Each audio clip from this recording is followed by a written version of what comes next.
Hello and welcome to another Modswell video. I'm your host Maxwell. Today I'll be carrying on with my reviews of DLC or quest mods, and this time I'll be taking a look at the Forgotten City.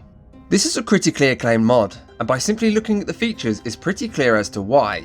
An entire hidden city filled with mystery, custom voiced characters with excellent dialogue and acting, puzzles that require actual critical thinking, a brand new orchestral soundtrack made specifically for this mod, but most impressively, a story that can end in several different ways depending on the choices that you make.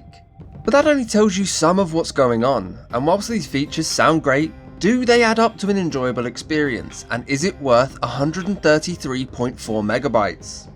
Let's take a look. Everything starts after reaching level 5 when you'll be approached by the courier. From here the quest Cassia's Plea will pop up and you're given a map marker to follow which leads you deep into the Reach. You'll easily be able to find the entrance to the Forgotten Ruins, which feels somewhat strange considering it's meant to be hidden. So for extra immersion I actually advise checking out Nesbit's mod, the Forgotten City entrance, but it isn't a requirement. After entering the ruins you'll be greeted by Cassia. She will set you on the path to saving her brother. After a brief chat with her, you approach the plinth with a dusty journal on top of it. After opening the journal, a voice comes over the top reading out the words on the page. Listen to the story and jump down the hole and take your first steps into the Forgotten City. Upon entry you discover a ghost town, nothing alive other than a few skeevers. This is entirely about setting the scene. It shows you the consequences of the actions already taken. A few settings have been made with the charred remains of the townsfolk and a man hanging in the centre. A note below him to explain, this is the man you've been sent to save. Diving further into this stage of the quest, you'll come across some amazing scripted events as you search the Citadel. A ghost roaming just ahead of you trying to turn you around, lights turning on in reaction to your presence, and unexpected scenarios, all to build the tension. At the end of this stage you're transported through time and finally get to see the city in all of its glory. Immediately you're met by a farmer who shows you the town and takes you to see the Jarl to start the real quest. Along the way you will meet a lot of the townsfolk fascinated by your arrival. It might only be a quest step to follow a character, but the way it's done is really impressive.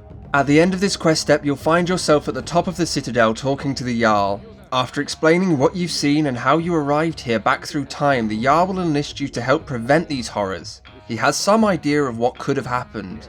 He will tell you about Dwarves law, which states there will be consequences for everyone if even a single rule is broken. In many ways, the Dwarves law is the large villain you're fighting against, although it's not as straightforward as a standard quest. Your enemy is more of a concept than a physical thing that you can run your sword through. Instead, you must discover exactly what happened to the city, find the culprit responsible for breaking the Dwarves law and decide how you want to deal with it.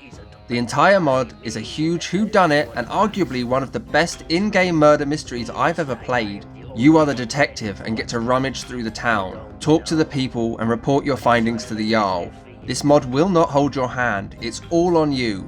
Find the clues, make your decision and save the city.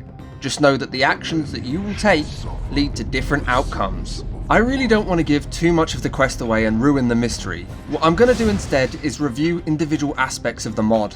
I'll start with map design, and honestly, this is probably the least impressive part of the mod.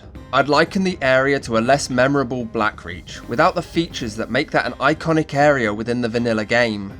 I want to be fair though, and say that whilst the area isn't impressive, how you interact with it certainly is. The design is based around storytelling and weaving a narrative. If it wasn't for that, I'd actually say 4 out of 10 on design. But all things considered, 7 out of 10 would be a much fairer score. Moving on to combat. This isn't really something to consider because there isn't much to fight beyond a few skeevers, a couple of ghosts and some wisps. Nothing tanky or challenging. As it isn't the point of this mod, I won't include it into my overall score, but I think it's worth mentioning for those of you who are after a combat-rich experience, this isn't the mod for you. Character work, however, is something to consider as they drive the story forward. This mod has some incredible voice acting, dialogue and character intricacies, but it also has a lot of very hammed up performances that stand out heavily from the quality of other work. Each and every character has a point though. There's no bloat or wasted space when it comes to this area, and whilst there is room for improvement with specific NPCs, it doesn't detract from their overall great work. I'd give this 8 out of 10. Up next I'm going to talk about the story. This is an area where the mod absolutely shines, and it had to. This is entirely about the story.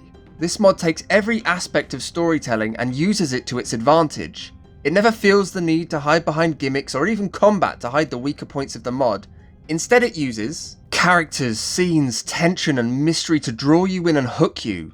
And it does just that. Storytelling gets a 10 out of 10. I cannot fault how any of this is done. Every action has consequences, every conversation a point. This mod has such a good story, they made it into a standalone game. The Forgotten City uses small details to bring everything together.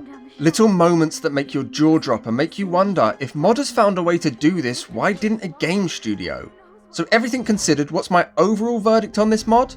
Play it. This is at least an 8 out of 10. Whilst your experiences will vary dependent on your actions, each style I have tried and each ending I have seen has left me satisfied. And on that, I'm going to call it. If this has helped, I'd really appreciate those likes, comments, and of course subscriptions. They let me know that you want more content like this. Remember to look in the description for a link to this mod as well as some other useful modding tools such as an invite to my Discord server. If you have a DLC or quest mod that you'd like me to review, leave a comment and I'll add it to the list. But for now, thank you for watching and I hope to see you in the next one.